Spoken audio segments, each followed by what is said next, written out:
Mes bien-aimés en notre Seigneur Jésus-Christ de Nazareth, je vous salue dans le nom glorieux de notre Père qui est dans les cieux.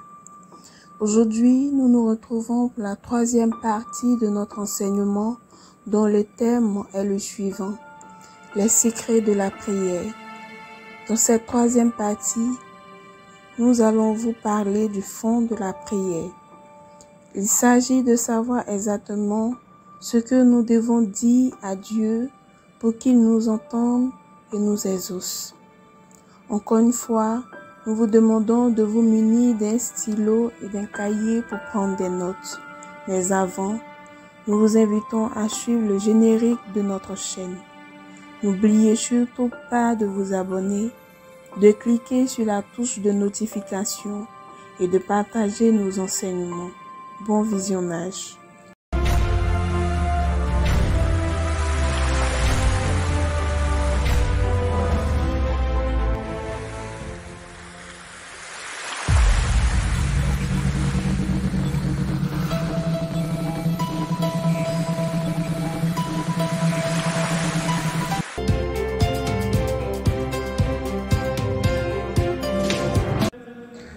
Maintenant que nous connaissons la forme de la prière, papa, s'il te plaît, veux-tu nous parler du fond de la prière? Parce que je suppose que si tu as parlé de la forme, c'est qu'il y a le fond. Maintenant, la forme, nous avons bien compris. Qu'en est-il du fond de la prière? Bien entendu, mon fils, bien entendu. Bien entendu que après la forme, nous allons parler du fond de la prière. Et en ce qui concerne le fond de la prière, cela m'amène à vous parler de la structure d'une prière qui sera exaucée. Si vous voulez donc que votre prière soit efficace, il y a six choses que vous devez comprendre. La première chose donc, c'est l'entité spirituelle qu'on souhaite utiliser pour exaucer cette prière. La deuxième chose, c'est de faire le constat et de présenter la situation. La troisième chose, c'est de formuler la demande.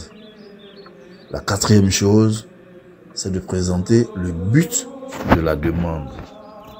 La cinquième chose donc, c'est de présenter l'entité spirituelle qui sera garante de cette demande. Qui sera garante donc de cette demande. La sixième et dernière chose, c'est d'insister sur l'accomplissement de la demande. Alors, papa, est-ce que tu peux nous expliquer ces 6 éléments dans le détail, s'il te plaît? Oui, bien sûr, mon fils, je peux vous expliquer ces 6 choses. En réalité, on va dire que ces 6 choses, ce sont véritablement les 6 clés de la réussite de la prière. La première clé donc, c'est l'entité spirituelle qu'on souhaite utiliser. Par exemple, la prière peut être adressée à l'Éternel des armées, à Saint Michel l'Archange, à notre Seigneur Jésus-Christ de Nazareth. Elle peut être adressée à Dieu le Père, mais sous un autre nom, soit le Dieu miséricordieux, soit le Dieu de la colère, soit le Dieu du pardon, soit le Dieu bienheureux, etc., etc. Donc l'idée c'est l'identité, la personnalité aussi, on va dire l'autorité spirituelle à qui on souhaite adresser cette prière. C'est-à-dire qu'il faut identifier l'être spirituel qui va nous écouter et qui va exaucer notre prière, celle qu'on veut solliciter. La deuxième clé, c'est de faire le constat et de présenter la situation. C'est-à-dire en clair, il s'agit de dire à Dieu ou à l'autorité spirituelle qu'on va solliciter de lui dire donc ce qui se passe. Il s'agit en clair de lui présenter la situation spirituelle dans laquelle on se trouve et le contexte spirituel qui justifie la prière et qui justifie le fait qu'on s'approche de lui pour venir lui parler. La troisième clé, c'est de formuler sa demande. C'est-à-dire que je prends un exemple. Seigneur Jésus-Christ de Nazareth, ou alors on va dire Éternel des armées, aujourd'hui je suis attaqué par mes ennemis. Il s'agit donc d'identifier la situation pour laquelle on vient. La situation, c'est que je suis attaqué actuellement par mes ennemis. Et c'est à cause de cette attaque donc que je me présente devant lui. Et maintenant, il faut formuler la demande. Formuler la demande, c'est dire par exemple, je suis venu te demander du secours. Voici donc la demande que nous avons formulée. Je suis venu te demander du secours. Voici la demande que nous avons formulée. La quatrième clé, c'est de présenter le but de la demande en question. Alors, présenter donc le but de la demande, c'est de dire pourquoi on est venu. Je suis persécuté. Je suis venu te demander de m'aider à me défendre parce que je ne veux pas qu'il me tue. Et je ne veux pas non plus qu'il prenne le contrôle de ma vie et de mes affaires. Donc la quatrième chose, c'est ça. C'est le but de la demande. C'est pourquoi on est venu. Parce que je ne veux pas qu'il me tue et je ne veux pas qu'il prenne le contrôle de ma vie. Voilà le but pour lequel je suis venu. La cinquième clé maintenant, c'est qu'on va présenter l'entité spirituelle qui se porte garant de cette demande. C'est-à-dire que tout ce que je suis venu te demander, je veux que tu l'accomplisses au nom de telle entité spirituelle qui se porte garant de ma demande. La sixième clé, c'est d'insister sur l'accomplissement de la demande qu'on vient de faire. Parce qu'il ne s'agit pas de formuler une simple demande, mais il faut être sûr que ça va être exécuté. Donc il faut insister sur cela. Alors, après vous avoir présenté ces 6 clés, je vais vous donner un petit cas pratique. Et le cas pratique est une prière type qu'on peut formuler par exemple. Et donc la prière type que je vais vous donner à faire, c'est la prière d'une personne qui a été attaquée par des humains et qui veut chercher à se défendre, spirituellement bien sûr. Donc, cette personne va prier de la façon suivante. Éternel des armées, Éternel des armées, Éternel des armées. Des démons et des humains m'attaquent et me déchirent. Révèle-moi leur identité au grand jour afin que tout ce qui est caché dans l'ombre soit présenté et révélé à la lumière. Au nom de Jésus-Christ de Nazareth. Amen. Amen. Amen. Voici donc un exemple de prière de combat d'une personne qui est attaquée, qui veut savoir qui l'attaque pour pouvoir organiser sa défense. Bien.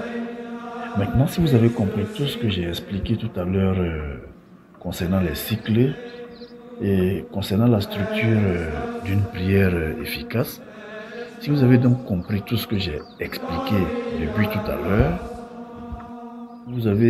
si donc vous avez écouté et compris tout ce que j'ai expliqué tout à l'heure, vous allez maintenant me dire, dans la petite prière que je viens de formuler là, quels sont les différents éléments, les 6 éléments qui se retrouvent à l'intérieur de cette prière. Voilà. Donc toi, Déborah, je commence par toi. Dis-moi ce que tu as compris à travers l'enseignement que tu as reçu et qu'il faut mettre en pratique. Dis-moi ce que tu as compris. D'accord, papa. Alors tu as dit Éternel des armées, Éternel des armées, Éternel des armées. Ici, tu as identifié l'entité spirituelle qui est l'Éternel des armées. Ensuite, tu as dit des démons et des humains m'attaquent et me déchirent. Ici, tu as fait le constat et tu as présenté la situation. Bien, Déborah. Très bien même. Je vois que tu as bien assimilé la leçon et que tu as très bien compris. C'est bien, Déborah. Effectivement, tu as raison. C'est bien cela. C'est bien. C'est bien, Déborah. Maintenant, quant à toi, David, est-ce que toi également, tu as compris comment tu peux retrouver les différentes clés dans cette prière? Est-ce que tu peux nous identifier les différentes clés? Bien sûr, papa. Bien sûr que j'ai compris. Tu as dit, révèle-moi leur identité au grand jour. En disant cela, papa, tu as formulé la demande. Et la demande, c'est que leur identité soit révélée au grand jour. Ensuite, tu dis, afin que tout ce qui est caché dans l'ombre soit révélé dans la lumière. En disant cela, tu présentes le but de la demande. Ensuite, tu dis, au nom de notre Seigneur Jésus-Christ de Nazareth, en disant cela, tu présentes l'entité spirituelle qui est garante de la demande. À la fin, tu as dit, Amen, Amen, Amen. Ici, tu as dit Amen 3 fois. Tu as insisté sur la demande et sa réalisation, afin que ce soit exaucé. Mais papa, j'ai une question. Je veux savoir pourquoi, au début, tu as appelé l'Éternel des armées 3 fois. Et pourquoi, à la fin, tu as dit Amen 3 fois. Je veux savoir. Je veux que tu m'éclaires sur ces 2 points. Merci, papa. Bravo, mes enfants. Bravo. Je vois que vous avez parfaitement compris l'enseignement. Je suis très heureux et fier de vous parce que vous avez bien compris et vite compris.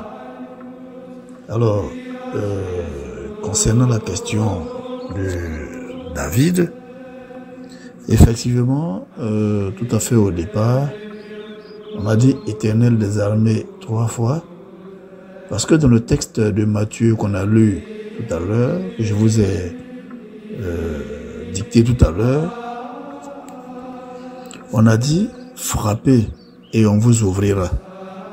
Frappez et on vous ouvrira. On n'a pas dit toquer, on dit frappez et on vous ouvrira. Et mes très chers enfants, vous le savez bien, frapper, c'est cogner au moins 1 fois, 2 fois, 3 fois.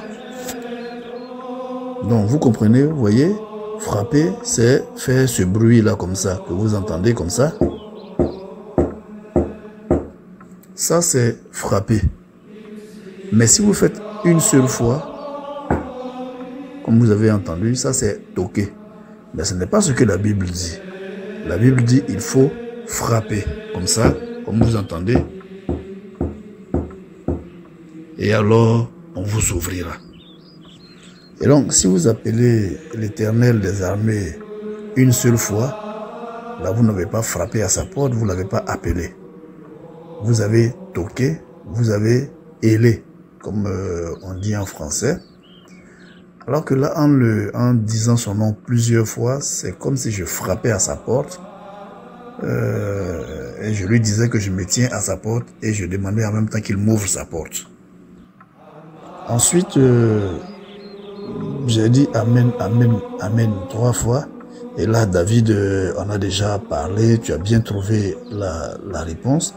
Effectivement, j'ai dit Amen 3 fois pour insister sur le fait que je veux absolument que cette demande-là soit exaucée. Ainsi soit-il, ainsi soit-il, ainsi soit-il. C'est l'équivalent de l'enfant qui dit à son père, Père, fais-le, fais-le. Fais-le s'il te plaît, papa. S'il te plaît, donne-moi cet argent. Père, donne-moi cet argent. S'il te plaît, fais-le. Donc je dis Amen 3 fois pour insister sur ma détermination à voir cette demande se réaliser. C'est bon, vous avez compris? Hein? Je ne sais pas, est-ce qu'il y a encore des zones d'ombre ou bien vous avez bien compris ce que je viens d'expliquer? Oui, papa, bien sûr. J'ai très bien compris. J'ai très bien compris ce que tu as expliqué. J'ai bien compris cet enseignement que tu viens de nous donner et à partir de ce que tu viens de nous enseigner, je sais maintenant, papa, comment prier pour être exaucé. Je te promets que chaque fois que je vais faire une prière, cette prière va être exaucée parce que je vais suivre la démarche. Merci, papa, pour ton enseignement. Merci 1000 fois. Merci pour cet enseignement. C'est grand. Merci, papa. À toi également, merci David et félicitations à toi. Je suis bien content pour toi si tu as compris l'enseignement. Je sais que maintenant tu sauras comment prier pour être exaucé. N'oublie surtout pas ce que tu viens d'apprendre ce soir. Garde-le précieusement et chaque fois que tu auras besoin de prier, fais exactement comme je t'ai dit et tu verras que tu auras toujours la réponse à tes préoccupations parce que notre Seigneur Jésus-Christ de Nazareth et son Père donnent toujours à leurs enfants qui savent leur demander avec sincérité et en respectant la démarche, la méthode. Encore une fois, félicitations David, bravo à toi encore. Et toi Déborah, tu as quelque chose à dire? Je veux dire, est-ce que tu as compris l'enseignement? Quel est ton point de vue sur tout ça? Oui, papa, j'ai très bien compris, merci. Merci pour ton enseignement. J'ai beaucoup appris. Maintenant, je sais comment prier pour que Dieu m'entende effectivement et qu'il réalise mes vœux. Encore une fois, merci, papa. Merci à vous, mes enfants. Merci à tous les deux. Toi, Déborah. Merci d'être venu jusqu'à moi pour partager ces instants. Merci à toi aussi, David. À tous les deux, je vous dis merci et je bénis le nom de notre Seigneur Jésus-Christ de Nazareth qui vous a donné la sagesse et l'intelligence pour venir le chercher à travers cet enseignement. À travers donc cet enseignement que vous êtes venu me demander. Je souhaite vivement que tout ce que vous avez appris ce soir à travers cet enseignement demeure en vous, que la parole de notre Seigneur Jésus-Christ de Nazareth nourrisse abondamment votre âme, que sa présence envahisse votre esprit et que son Père impose sa main puissante sur vous. Encore une fois, merci mes enfants, merci d'être là. Ma très chère sœur Déborah, je suis content d'avoir partagé ces instants spirituels avec toi. Nous avons toutes les deux bénéficié de l'enseignement de papa. J'en suis heureux. Merci de m'avoir accompagné chez notre Père spirituel. J'espère te revoir très bientôt pour partager avec toi et avec papa d'autres enseignements plus édifiants. Ça a été des instants vraiment très agréables et je suis pressé de revivre encore ces instants avec toi et avec papa. Que notre Père qui est dans les cieux t'accompagne et au plaisir de te revoir. Bon retour chez toi sous la protection de Christ. Merci David. Moi également, je suis très heureuse d'avoir partagé ces bons moments avec toi et avec papa. Je suis convaincue qu'on se retrouvera bientôt pour d'autres enseignements. Rentre bien chez toi et que notre Seigneur Jésus-Christ de Nazareth marche avec toi. Au revoir, papa. Au revoir. Merci encore pour tout. Au plaisir de te revoir. J'espère vivement qu'on va se retrouver très bientôt pour bénéficier d'autres enseignements. Au revoir mes enfants. Et puis, que Dieu vous bénisse. Et je suis à votre écoute. Chaque fois que vous aurez besoin d'être édifié sur la parole de Dieu, n'hésitez pas, frappez à ma porte, comme j'ai frappé à la porte de notre Père qui est dans les cieux. Et je vous ouvrirai ma porte, comme lui m'a ouvert sa porte. Que Dieu vous bénisse. Au revoir mes enfants, rentrez bien et j'espère vous revoir bientôt. Au revoir. Mes bien-aimés en notre Seigneur Jésus-Christ de Nazareth, dans cette troisième partie de notre enseignement, nous vous avons expliqué ce que nous devons dire à Dieu dans notre prière pour qu'il nous exauce. En effet, quand nous prions, nous n'avons pas besoin de dire beaucoup de choses et d'aligner de vaines paroles. Maintenant, vous savez que la prière efficace n'est pas forcément une longue prière interminable. Quand vous priez, évitez les longs bavardages. Soyez bref et précis. Soyez très précis. Dieu est notre Père. Il nous aime.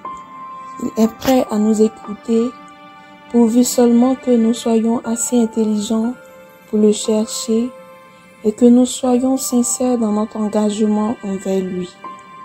Nous espérons vivement que cet enseignement vous aura été utile. Nous espérons surtout que vous avez pris des notes.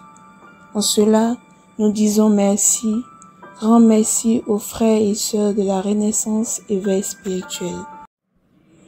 Mes bien-aimés en notre Seigneur Jésus-Christ de Nazareth, merci de nous avoir suivis et d'être restés avec nous pendant tout ce temps. Si vous aussi avez aimé cet enseignement, n'oubliez pas de le mettre en pratique. Prier, c'est une très bonne chose, mais prier pour être entendu et exaucé est encore mieux. Nous espérons pouvoir vous retrouver bientôt pour d'autres moments d'éveil spirituel. D'ici là, prenez soin de vous et que notre Seigneur Jésus-Christ de Nazareth vous garde. Amen, amen, amen.